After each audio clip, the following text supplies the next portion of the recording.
Hola amigos de Psiquiatría en ICA. Aquí su amigo el doctor Javier Rosales Zavala les da la bienvenida. El día de hoy tenemos un programa especial. Voy a hablarles acerca del sueño y su significado. Bueno, como preámbulo les puedo decir de que el sueño se ha convertido en un problema controversial para los científicos, para la comunidad científica, ya que el sueño en realidad significa un estado de descanso, de reposo de nuestro cuerpo durante el día, debido al agotamiento que tenemos producto del trabajo, algunos de 12 horas, 14 horas, ejercicios físicos, etc. Es en el momento en que nosotros nos entregamos a la actividad de dormir, ¿no? Y muchos por agotamiento caemos en el sueño. Pero resulta de que la comunidad científica que estudia el sueño, y para poder refrendar lo que voy a decir, debo de citar, por ejemplo, al Instituto del Sueño de Madrid, de Santiago de Chile, e incluso la subespecialidad de neurología que es acerca del sueño y sus trastornos, ¿no? Ellos han estudiado el sueño y descubrimos de que nuestro cerebro tiene una actividad eléctrica también cuando nosotros dormimos, o sea, cuando estamos en un estado completamente de reposo. O sea, nuestra actividad eléctrica indica que, aparte de que nuestras neuronas trabajan con un ritmo de ondas que se registra, que son más lentas de repente, más suaves, hay, por ejemplo, actividad endocrinológica, actividad incluso respiratoria diferente. Durante el sueño, por ejemplo, nuestros bronquios hacen lo que se llama la broncoconstricción. Durante el día hay broncodilatación, ¿no? O sea, cuando viene la noche, nuestro organismo funciona con un sistema circadiano. Bueno, para comenzar, ¿no? Podría referirme que hay dos etapas en el sueño. Tenemos la etapa del sueño REM y del sueño no REM. En el sueño no REM es el estado de agotamiento. En el sueño REM es al revés, es que nosotros tenemos movimientos oculares rápidos y ahí nuestro sueño es ligero y superficial. Entonces no nos olvidemos, el sueño no REM es el sueño profundo del agotamiento, que nosotros estamos profundamente cansados, abandonamos nuestro cuerpo y nos tenemos que tender en una camilla, en una cama. Ese es el sueño no REM. REM significa movimientos oculares rápidos en inglés. Entonces el sueño REM es cuando nosotros ya tenemos movimientos oculares rápidos, ¿no? Y nosotros ya tenemos el sueño un poco más ligero y podemos ya tener, entre comillas, los sueños. O sea, ya hay una mayor actividad eléctrica en nuestro cerebro. Para también referirme acerca del sueño, quisiera hablar de que existen alteraciones cuantitativas y alteraciones cualitativas del sueño, ¿no? Por ejemplo, y las llamadas parasomnias, como se llama el somnambulismo, ¿no? La parasomnia es algo que ocurre en el sueño debido a que cuando nosotros dormimos, ¿no? Como repito, una parasomnia es el sonambulismo, también podría ser el bruxismo.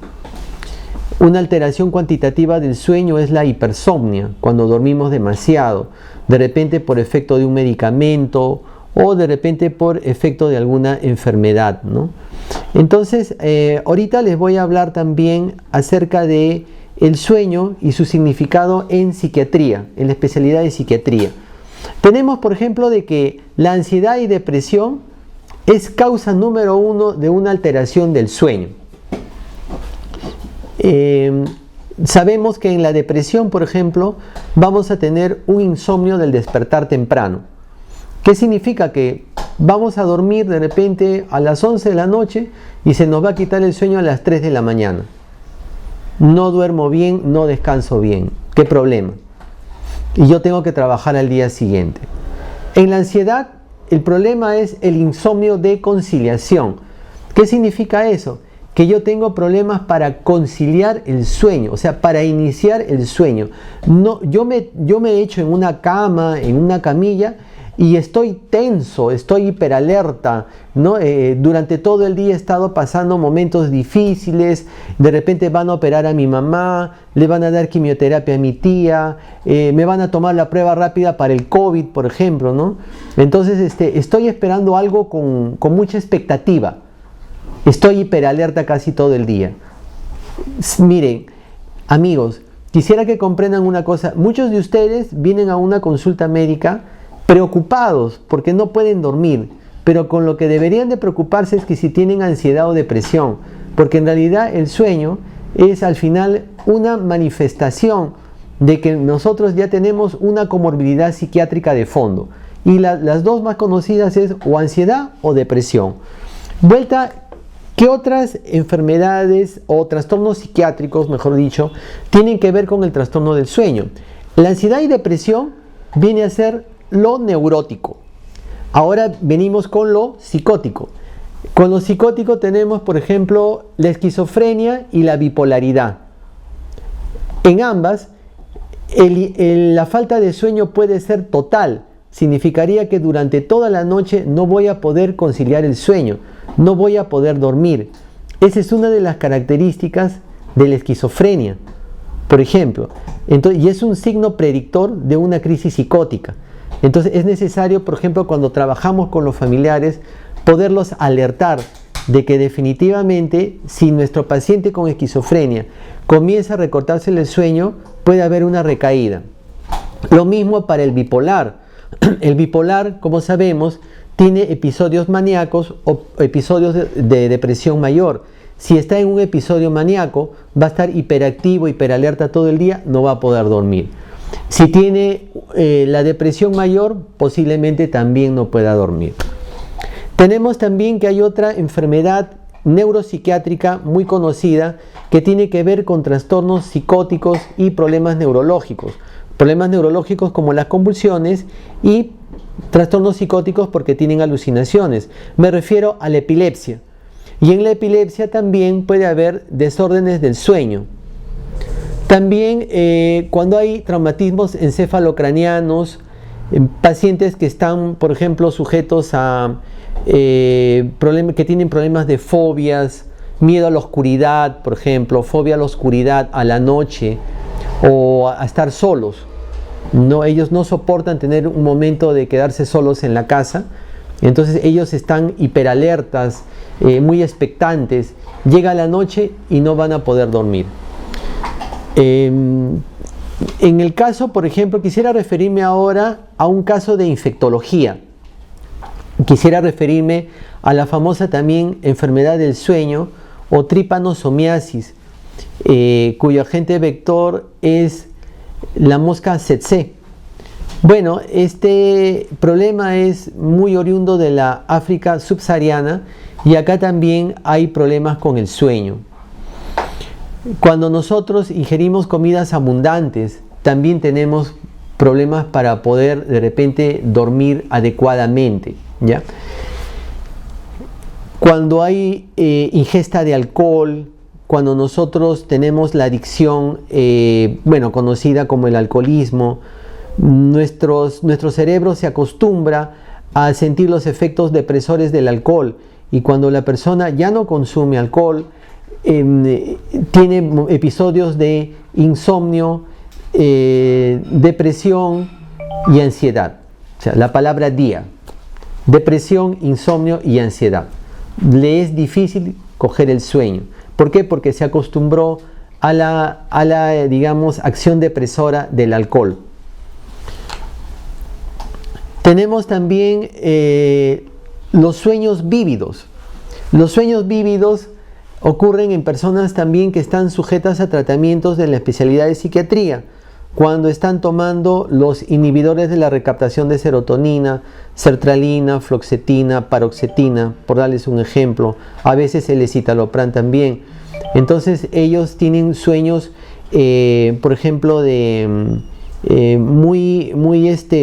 como que ellos están protagonizando el hecho en ese momento, ¿no? Son los famosos sueños vívidos, que son como sueños muy frescos, como muy reales, ¿no? Ellos sienten que verdaderamente están haciendo lo que hacen en el sueño hasta que despiertan.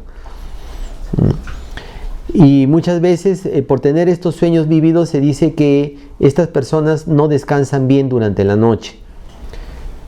Tenemos el síndrome de la somnolencia excesiva diurna.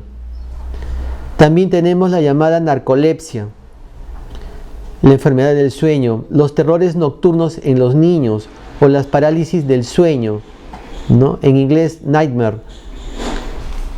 Quisiera referirme de que existe un medio de psicoterapia que es el psicoanálisis, cuyo autor fue el psiquiatra austroalemán Sigmund Freud.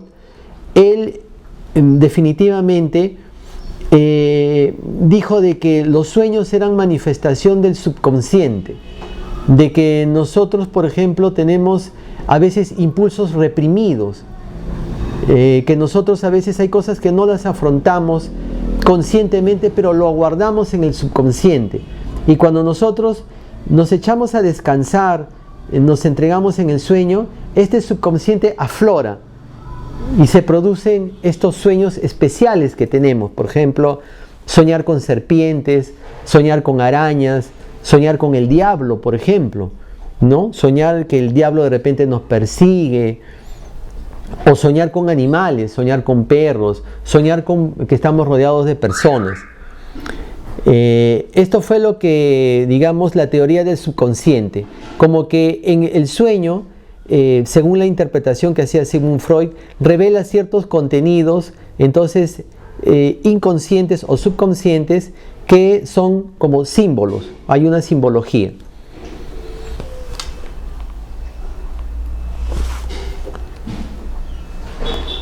También dentro del significado de los sueños o interpretación de los sueños, quisiera referirme a que los sueños también han sido estudiados, digamos, desde el punto de vista esotérico, en el ocultismo.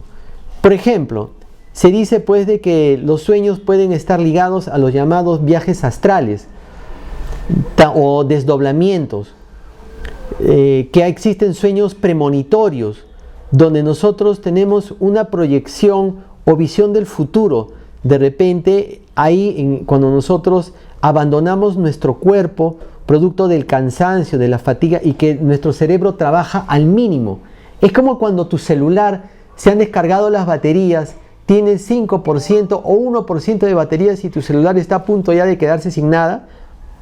El celular va a ir aumentando su carga eléctrica a medida que descansa más tiempo y se va recargando. Igual es nuestro cerebro, mi estimado amigo y seguidor de este canal Psiquiatría en Ica. Nuestro cerebro es así, se va cargando con el sueño, pero en este caso hablamos de las neuronas. Y las neuronas son esa población que encontramos de células que están en nuestro cerebro, que necesitan un buen sueño para que estemos bien al día siguiente. Entonces tenemos de que en este significado de los sueños para el mundo esotérico puede significar un viaje astral, también premonición, también de repente los registros acásicos, o como decía Sigmund Freud, una puerta al subconsciente. Quisiera, por ejemplo, referirme a lo que significa el viaje astral, ¿no? El viaje astral, por ejemplo, que mencionan los esotéricos o personas estudiosas del ocultismo o de la parapsicología, cuando en realidad la ciencia médica no puede explicar algo definitivamente con pruebas, o que se han hecho todas las pruebas y todas las pruebas salen normales.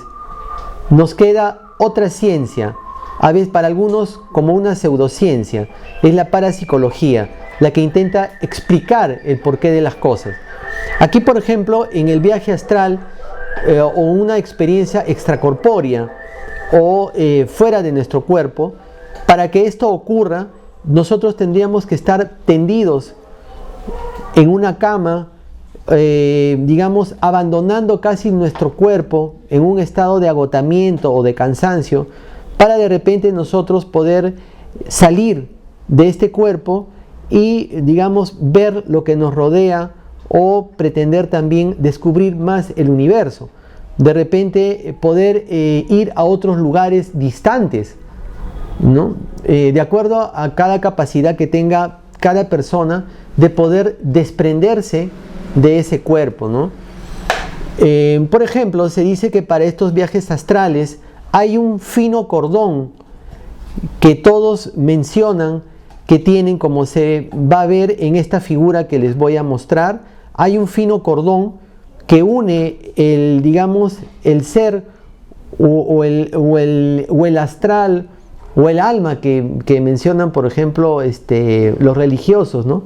Que podemos tener todos, ¿no? Es esa capacidad que nos da a nosotros de estar vivos, ¿no? O llamados para otros el astral, ¿no? Esta esencia que tenemos nosotros, que se desprende de nuestro cuerpo a través de este fino cordón y que permite a veces vernos a nosotros mismos o ver lo que nos rodea. De repente podemos ver nuestra propia casa.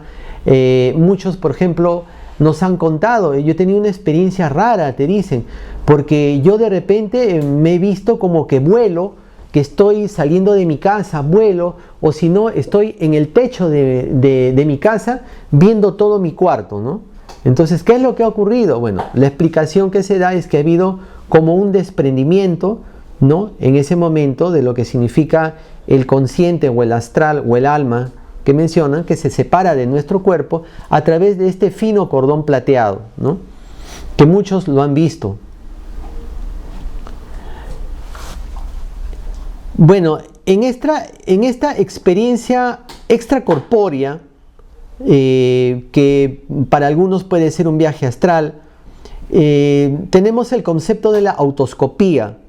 En la autoscopía, por ejemplo, soy yo como persona que de repente, estando dormido o estando inconsciente, producto del cansancio, ¿no? Entregado a una actividad del sueño, de dormir, yo de repente me percibo a mí mismo y veo mi cuerpo en una cama o en una camilla, ¿no? A eso se llama autoscopía, ¿no? Pero la autoscopía, si es espontánea y no tiene otro carácter patológico, podría ser considerado como parte de esta definición de parapsicología o de ocultismo, que sería el viaje astral. Pero también hay personas que tienen lesiones neurológicas, ¿no? Entonces, lesiones neurológicas incluso en los lóbulos occipito parietal o frontoparietal, y que obviamente son vulnerables a tener estos fenómenos de autoscopía. Hay otras personas que de repente no tienen lesiones neurológicas, pero también pueden ser personas muy nerviosas, muy neuróticas, que tienen un trastorno de personalidad y sufren, por ejemplo, de disociaciones, ¿no? Que son, digamos, rupturas entre el estado de la conciencia, la percepción, la memoria, que tienen algunas personas, ¿ya? Entonces, puede ser que sea parte de una disociación. Lo otro también podría ser que en un laboratorio del sueño, desde luego, se produzca esta autoscopía mediante estimulaciones eléctricas, como dije, en un lóbulo, por ejemplo, sensible como el frontoparietal. La quinta causa podría ser el consumo de drogas psicodislépticas, por ejemplo, la marihuana, ¿ya? La otra podría ser también de repente un agotamiento excesivo o el estrés, ¿no? Cuando nosotros estamos de repente también con el síndrome de Briquet. El síndrome de Briquet también es un síndrome en el cual hay, digamos, sensaciones corporales especiales, ¿no? Las migrañas. También en las migrañas se dice que puede haber este fenómeno de autoscopía. También en las llamadas alucinaciones hipnagógicas, cuando nosotros estamos cogiendo el sueño. Podría ser también, por ejemplo, en enfermedades como la esquizofrenia. Se dice también que en trastornos de personalidad como los narcisos o los histriónicos también. Como resumen, puedo decir que si nosotros no tenemos nada de esto y tenemos, digamos, esta sensación ¿no?, de percibirnos a nosotros mismos, podríamos caer en digamos, en esta definición de autoscopía como fenómeno extracorpóreo y considerar la definición de los parapsicólogos como un viaje astral.